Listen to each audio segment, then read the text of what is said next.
नमस्कार साथियों। आज हम जानेंगे मौलिक अधिकार या मूल अधिकार संविधान का अनुच्छेद 12 से 35 भाग 3। आज हम जानेंगे अनुच्छेद 13 जो न्यायिक पुनरावलोकन से भी संबंधित है, और यह भी जानेंगे क्या होता है न्यायिक पुनरावलोकन, ये क्यों जरूरी है और किस लिए इसका प्रावधान कहाँ से आया था। पहले हम जानते हैं अनुच्छेद 13। आर्टिकल 13 या अनुच्छेद 13 ये घोषणा करता है कि मूल अधिकारों से असंगत या उन्हें कम करने वाली विधियां शून्य होंगी। जैसा कि जो अन्य कानून आएंगे या जो कानून हैं वर्तमान में, अगर वो मूल अधिकारों को कम करती हैं या उन्हें हानि पहुंचाती हैं तो वो असंगत या शून्य हो जाएंगे, खत्म कर दी जाएंगी या कुछ कम कर दी जाएंगी। अर्थात ये विधियां न्यायिक समीक्षा के योग्य हैं।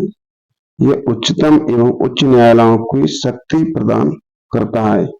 यह जो मूल अधिकार है ये उच्चतम एवं उच्च न्यायालयों को शक्ति प्रदान करता है, जिनके आधार पर मूल अधिकारों से असंगत विधियों को वे अवैध घोषित करते हैं। यह न्यायालय को नागरिकों के मूल अधिकारों का प्रहरी बनाता है। अनुच्छेद 13 यह भी घोषणा करता है कि चूंकि संविधान संशोधन कोई कानून नहीं है, ध्यान रखेंगे, संविधान संशोधन कोई कानून नहीं है, अतः उसे न्यायालय में चुनौती नहीं दी जा सकती। किंतु लेकिन 1973 के केशवानंद भारती वाद में उच्चतम न्यायालय ने इसे पलट दिया है।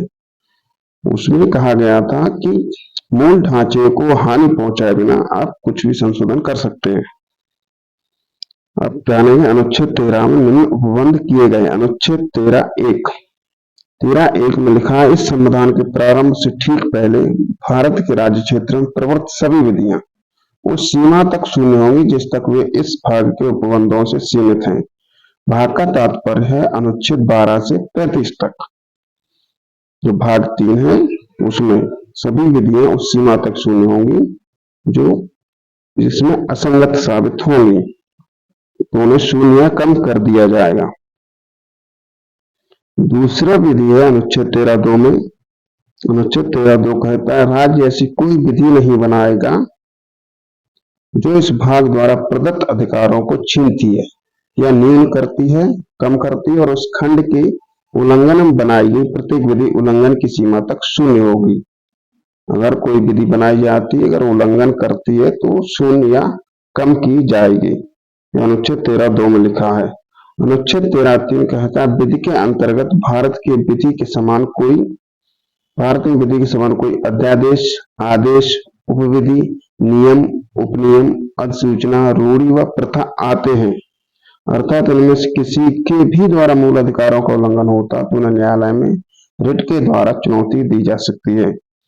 न्यायालय में रिट अनुच्छेद 32 सुप्रीम कोर्ट और अनुच्छेद 226 के द्वारा हाई कोर्ट में दी जा सकती है। इसमें लिखा है, कोई रूढ़ि या प्रथा जैसे कि सती प्रथा, बलि प्रथा रूढ़ियां थी, उनको लिए आप रिट लगाई जा सकती है सुप्रीम कोर्ट या हाई कोर्ट में। अगला है अनुच्छेद 13(4). यह खंड संविधान के 24वें संशोधन द्वारा जोड़ा गया है। इसके अनुसार इस अनुच्छेद की कोई बात अनुच्छेद 368 के अधीन किए गए संविधान संशोधन को लागू नहीं होती है। जो कि अनुच्छेद संविधान संशोधन का जो अनुच्छेद है वो 368 है, वो इस पर लागू नहीं होगी। संविधान संशोधन हो सकता है क्योंकि 13(1) में लिखा है कि संविधान संशोधन कोई कानून नहीं है, इसलिए संविधान संशोधन हो सकता है। हाँ, कोई विधि अगर असंगत या जो इस भाग के मूल अधिकारों को कम करती है तो शून्य या कम की जा सकती है। अब जानेंगे हम यह अनुच्छेद सरकार के तीनों अंगों विधायिका, कार्यपालिका तथा न्यायपालिका को अपनी अपनी हद में रहने को बाध्य करता है ताकि ये एक दूसरे के क्षेत्रों में हस्तक्षेप न कर सके। संविधान में अनुच्छेद 13, 32, 132, 133 व 226 के द्वारा उच्चतम न्यायालय एवं उच्च न्यायालय को न्यायिक पुनरावलोकन की शक्ति दी गई है। कुछ प्रावधानों को न्यायिक पुनरावलोकन से बाहर रखा गया है। अब जानेंगे न्यायिक पुनरावलोकन क्या होता है। न्यायिक पुनरावलोकन से तात्पर्य न्यायालय की उस शक्ति से जिस शक्ति के बल पर वह विधायिका द्वारा बनाए गए कानूनों, कार्यपालिका द्वारा जारी किए गए आदेशों तथा प्रशासन द्वारा किए गए कार्यों की जांच करती है कि वह मूल ढांचे के अनुरूप है या नहीं। मूल ढांचे के प्रतिकूल होने पर न्यायालय उसे अवैध घोषित कर सकता है। न्यायिक पुनरावलोकन की उत्पत्ति सामान्यतः संयुक्त राज्य अमेरिका से मानी जाती, किंतु पिनाक एवं स्मिथ ने इसकी उत्पत्ति ब्रिटेन से मानी है। 1803 में अमेरिका के मुख्य न्यायाधीश मार्शल ने मारवरी बनाम मेडिसन नामक विख्यात वाद में प्रथम बार न्यायिक पुनरावलोकन की शक्ति की स्थापना की थी। भारतीय संविधान में न्यायिक पुनरावलोकन सिद्धांत का स्पष्ट उल्लेख नहीं है, परंतु इसका आधार है अनुच्छेद 13(2), अनुच्छेद 32, 226, 131, 243 और न्यायाधीशों द्वारा संविधान के संरक्षण की शपथ। ये न्यायिक पुनरावलोकन को बढ़ावा देते हैं।